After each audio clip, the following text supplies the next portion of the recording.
Hello दोस्तों, आज के इस वीडियो में हम स्टोरी सुनेंगे 2019 में आई जापानीज मूवी फॉर्च्यूना आइज की। फॉर्च्यूना आइज वो आंखें जो आने वाली मौत को देख लेती हैं। इसकी डायरेक्टर है ताकाहिरो मिकी और इसकी IMDb रेटिंग है 6.2। मूवी की स्टार्टिंग में हमें बहुत ही गहरा अंधेरा दिखाया जाता है और उस अंधेरे के बीच में लगातार हो रही एक इमरजेंसी अनाउंसमेंट, जिसमें कि अपने ऑक्सीजन मास्क को पहनने की गुजारिश की जा रही है। उसी समय एक छोटे से बच्चे के हाथ को दिखाया जाता है और उसी के पास पड़े उसके टॉय कार को। बच्चा अपने टॉय कार को कांपते हुए हाथों से उठा लेता है, जैसे कि वो बहुत ही इमोशनली अटैच्ड हो अपने इस टॉय कार के साथ। लड़खड़ाते हुए पैरों से वो 6 साल का बच्चा उठ खड़ा होता है और जो खड़ा होकर वो देखता है, तबाही का मंजर चारों तरफ है। एक प्लेन क्रैश दिखाया जाता है जिसमें कि इस बच्चे ने अपने माँ बाप को भी खो दिया है। वो अपने आसपास जो घायल लोग हैं उनको देखता है और घबरा जाता है, क्योंकि वो देखता है कि उसके पास जो भी लोग हैं वो धीरे धीरे गायब हो रहे हैं। उस छोटे से बच्चे को समझ नहीं आता कि आखिरकार ये हो क्या रहा है। उसी समय उसकी नज़र एक लड़की पे पड़ती है जो कि लगभग उसी की उम्र की है और वो मदद के लिए करा रही है। वो समझ नहीं पा रहा कि उसकी मदद कैसे करे। उसी समय जहाज का एक बड़ा सा हिस्सा जलता हुआ टूट के नीचे की ओर गिर जाता है और वो बच्चा वहीं खड़ा ये सब कुछ देख रहा होता है। इतनी छोटी सी उम्र में इसने इतना बड़ा हादसा अपने सामने देखा है, जिसमें कि उसने अपने बचपन को ही नहीं, मासूमियत को भी खो दिया है। समय आगे जाता है और उस छोटे बच्चे को एक गैरेज में काम करते हुए दिखाया जाता है। इसका नाम है शिनिचिरो। शिनिचिरो को बचपन से ही कार पसंद है, इसलिए उसने ये प्रोफेशन चूज़ किया होगा। शिनिचिरो एक बॉडी शॉप गैरेज में काम करता है।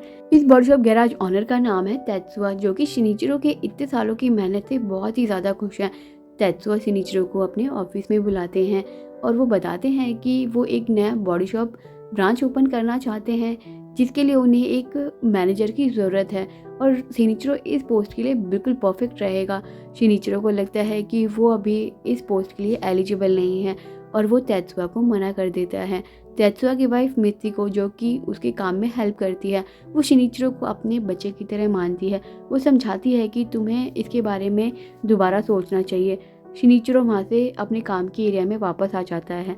इस गैरेज में और भी एम्प्लॉयज़ काम करते हैं जो कि शिनिचिरो से खार खाते हैं, स्पेशली कनाडा और शिनिचिरो को लगभग एक ही टाइम हो गए यहाँ पे काम करते हुए। शिनिचिरो जिस गाड़ी पे काम कर रहा था, उसके पीछे से कनाडा ने वो गाड़ी ख़राब कर दी है। पूछने पे कि क्या तुमने किया है, वो गुस्सा हो जाता है और शिनिचिरो को धक्का मार के ज़मीन पे गिरा देता है। गिरने की वजह से उसके पिछले हिस्से की जेब में रखा उसका फ़ोन का स्क्रीन टूट जाता है। तेत्सुआ की वाइफ पूछती है कि कनाडा भी तो इस मैनेजर की पोस्ट के लिए उतना ही एलिजिबल है, फिर आपने उसे ऑफर क्यों नहीं किया। तेत्सुआ हंसते हुए कहते हैं कि शिनिचिरो की अंदर की जो चुप्पी है, मैं नहीं चाहता कि उसे अंदर ही अंदर खा जाए।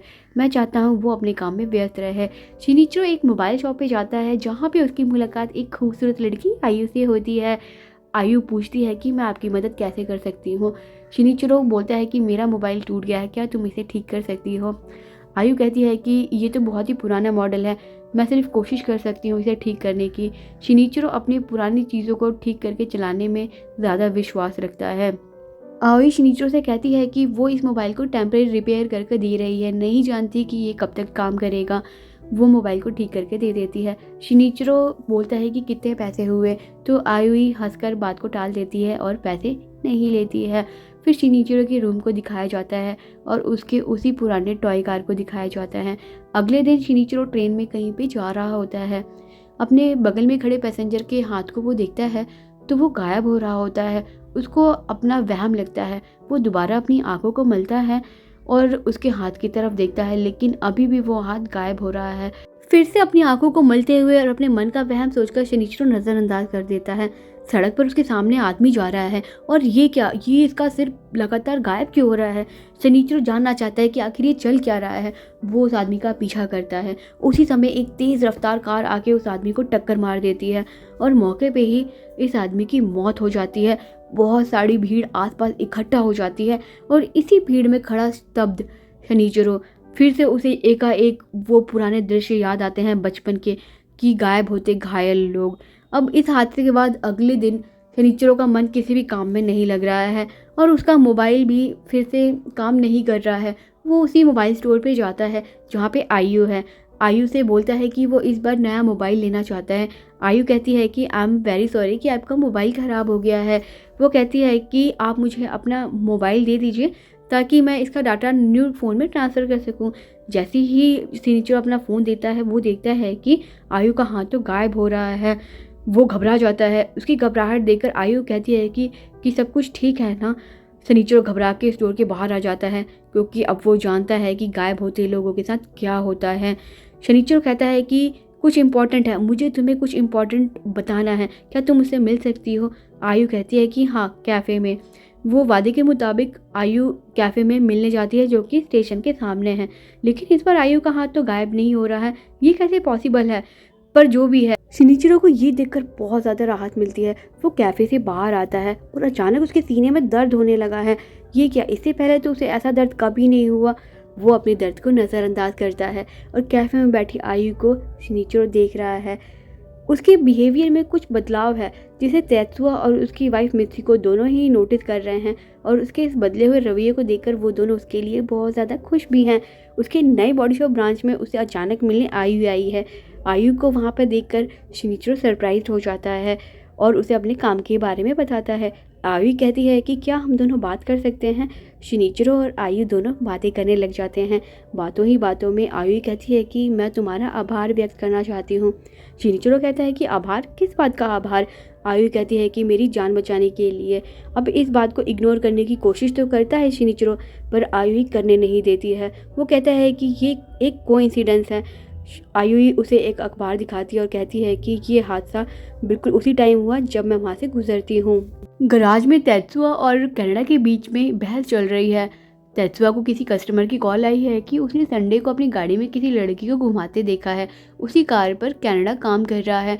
अपनी बेइज्जती होते देख कनाडा को गुस्सा आता है और वो शिनिचिरो पे कुछ फेंकता है। शिनिचिरो लकीली बच जाता है। तेत्सुआ कनाडा को ज़मीन पर धक्का मार के गिराते हैं और कहते हैं कि आज मैं तुझे जॉब से निकालता हूँ। वहाँ से चला तो जाता है कनाडा, पर वो अपनी बेइज्जती भूला नहीं है। शिनिचिरो देखता है कि तेत्सुआ का हाथ अचानक गायब हो रहा है और वो डर जाता है क्योंकि वो इसका मतलब जानता है। उसने जब से होश संभाला है, तेत्सुआ और उसकी वाइफ ही उसकी दुनिया है, वही उसकी अपनी फैमिली है। शिनिचिरो किसी न किसी बहाने से तेत्सुआ के आसपास रहने की कोशिश कर रहा है। वो उसे खाना खाने के बहाने बाहर लेके आया है, पर उसकी पूरी नज़र तेत्सुआ पे ही है। अचानक कनाडा सामने आता है और तेत्सुआ पे हमला करने की कोशिश करता है। उसी समय शिनिचिरो बीच में आके तेत्सुआ को बचा लेता है। लंबे चौड़े तेत्सुआ कनाडा को पकड़कर ज़मीन पर गिरा देते हैं। फिर से शिनिचिरो को सीने में वही दर्द हो रहा है जो उसे कैफ़े के सामने हुआ था, बस इस बार दर्द बहुत ज़्यादा है, पहले वाले से कहीं ज़्यादा। शिनिचिरो बुलाने की कोशिश करता है तेत्सुआ को, पर वो बोल नहीं पाता और अचानक वो ज़मीन पर गिर के बेहोश हो जाता है। एक बुरा सपना देखते हुए शिनिचिरो की आंखें हॉस्पिटल में खुलती हैं और वो डॉक्टर के पास जाता है। डॉक्टर उसे बता रहे हैं कि उसकी रिपोर्ट देखकर बताना मुश्किल है कि उसे हार्ट अटैक क्यों आया है। उसकी रिपोर्ट्स डॉक्टर को नॉर्मल लग रही हैं। डॉक्टर शिनिचिरो से पूछते हैं कि क्या उसे पहले भी कभी ऐसा हुआ है। शिनिचिरो बताता है कि हाँ, इसे पहले एक बार हुआ था। अपनी रिपोर्ट्स का वेट करता शिनिचिरो बाहर एक छोटी सी लड़की को देख रहा है। वो देख रहा है कि उस लड़की के हाथ गायब हो रहे हैं। वो उठ के जाने की कोशिश करता है उस लड़की के पास, लेकिन अचानक उसी समय वही डॉक्टर उसके पास आते हैं और कहते हैं कि इन सब चीज़ों को इग्नोर करना सीखो। शिनिचिरो समझ नहीं पाता कि डॉक्टर ने अचानक उसे उस लड़की के पास जाने से मना क्यों कर दिया। डॉक्टर उसे ये बात समझाने के लिए एक सुनसान जगह पे लेके जाते हैं और बताते हैं कि ये मेरे ट्रेनिंग के दौरान की बात है जब मुझे इस तरह के विजन दिखाई देना शुरू हुए थे। रोमन मैथोलॉजी के अकॉर्डिंग इसे भगवान की आंखें भी कह सकते हैं, जो कि लोगों का भविष्य देख सकते हैं। लेकिन हमें किसी की किस्मत बदलने की कोई ज़रूरत नहीं है। हमें किसी की किस्मत के बीच में नहीं आना चाहिए क्योंकि इसका हर्जाना हमें भुगतना पड़ेगा। शिनिचिरो ये फैसला करता है कि वो अब इन चीज़ों को इग्नोर करेगा और अपनी नई ज़िंदगी की शुरुआत करेगा। अब वो धीरे धीरे आयु के करीब आ रहा है। वो हर संडे पिकनिक पे जाते हैं और एक दूसरे के साथ टाइम स्पेंड करते हैं। शिनिचिरो की दुनिया बदल गई है। अब उसकी लाइफ में आयु है जो उसकी खुशी है, सब कुछ है उसके लिए। शिनिचिरो ने तेत्सुआ से बात कर कनाडा को वापस जॉब पे रखवा लिया है। कनाडा अब नई ब्रांच के वर्कशॉप में काम करता है और उसके बिहेवियर में बदलाव देखा जा सकता है। हर संडे शिनिचिरो और आयु पिकनिक के लिए जाते हैं। इसी वक्त शिनिचिरो अपने अतीत को आयु के साथ साझा करता है और बताता है कि जब वो 6 साल का था तब उसके पेरेंट्स एक प्लेन क्रैश में मारे गए। अतीत से निकालकर आयु शिनिचिरो को एक खूबसूरत भविष्य का सपना दिखाती है।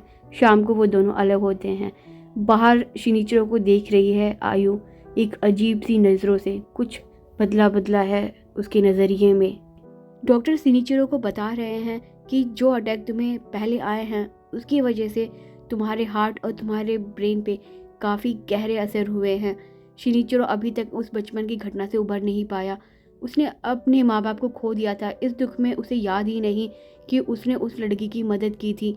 बार बार उसे वही सपना आता है कि मैं उस लड़की को बचा नहीं पाया, लेकिन उसने उस लड़की की मदद की थी। अगली सुबह शिनिचिरो ट्रेन में कहीं जा रहा होता है। तभी अचानक अपने आसपास के लोगों को वो गायब होता देख रहा है। वो घबरा जाता है। वो दौड़ के दूसरी बॉगी में जाता है। अब वो ट्रेन के दूसरे डब्बे में भी लोगों को देखता है। वहाँ भी लोग गायब हो रहे हैं लगातार। उसे समझ नहीं आ रहा है कि ये इतने सारे लोग इतने तादाद में गायब क्यों हो रहे हैं। शिनिचिरो एक बाग में आके बैठ जाता है। वहाँ पे एक छोटा बच्चा अपनी बॉल लेने आता है तो उसके हाथ गायब होते दिखाई दे रहे होते हैं। वो देखता है कि किंडरगार्टन के सभी बच्चे जो वहाँ पे खेल रहे हैं वो धीरे धीरे गायब हो रहे हैं। शिनिचिरो उनके पास जाता है पर टीचर सभी बच्चों को वापस वहाँ से लेके चली जाती है। वो शिनिचिरो से बात नहीं करने देती हैं। वो इतना तो समझ गया है कि कुछ तो होने वाला है, कुछ बहुत बड़ा। वो खुद पता लगाने की कोशिश करता है।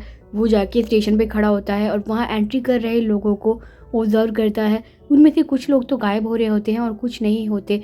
वो फिर प्लेटफॉर्म की ओर जाता है। प्लेटफॉर्म पे भी कुछ लोग गायब हो रहे हैं और कुछ नहीं।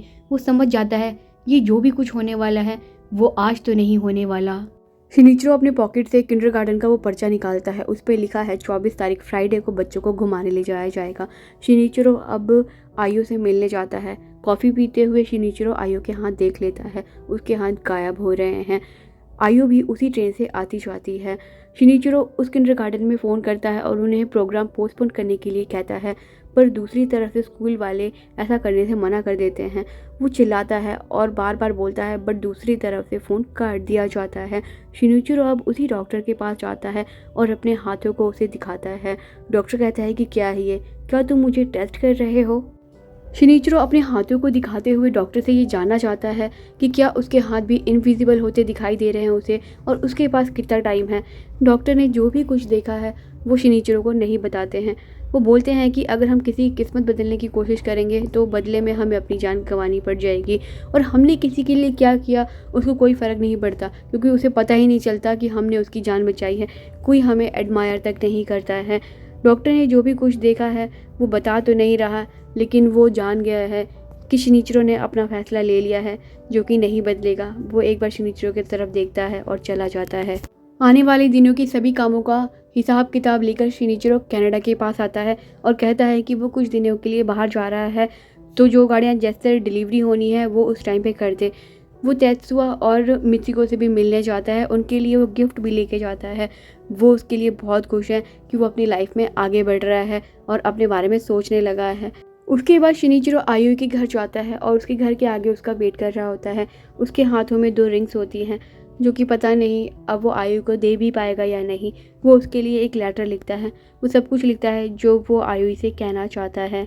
आखिरकार आज वो दिन है जिस दिन हादसा होने वाला है। किंडरगार्टन के सभी बच्चे प्लेटफॉर्म पे खड़े हैं। आयुई मैसेज करती है शिनिचिरो को कि वो उसके साथ वेकेशन पे नहीं जा पाएगी क्योंकि उसके ऑफिस से उसे छुट्टी नहीं मिली है। उसका ये मैसेज शिनिचिरो को मिलता है। शिनिचिरो आयुई का ये मैसेज देखकर घबरा जाता है और वो फटाफट अपने घर से स्टेशन के लिए निकलता है। वो जैसे ही स्टेशन से निकल रहा होता है उसी समय वो अपने सामने पुलिस देखता है। पुलिस को किंडरगार्टन के टीचर्स ने भेजा है इस जुर्म में कि उसने किंडरगार्टन में फ़ोन करके उनको धमकाया है। वो जैसे तैसे चकमा देकर पुलिस वालों को वहाँ से भाग जाता है। वो पुलिस वालों को चकमा देने में कामयाब हो जाता है। वो एक जगह पे छुप जाता है जिससे कि पुलिस वाले उसे देख नहीं पाते हैं। लेकिन अब उसकी मुश्किलें बढ़ने वाली हैं। शिनिचिरो के दिल में फिर से दर्द होने लगा है। उसे फिर से वही अटैक आने लगा है। वो फटाफट भागकर स्टेशन के पास आता है। वो जैसे ही स्टेशन पहुँचता है वो देखता है कि डोर बंद हो चुका है और आयुई ट्रेन के अंदर है। आने वाले हादसे से बिल्कुल बेखबर ट्रेन अपनी मंजिल की ओर बढ़े जा रही है। ट्रेन पटरियों के पास कुछ कंस्ट्रक्शन का काम चल रहा है।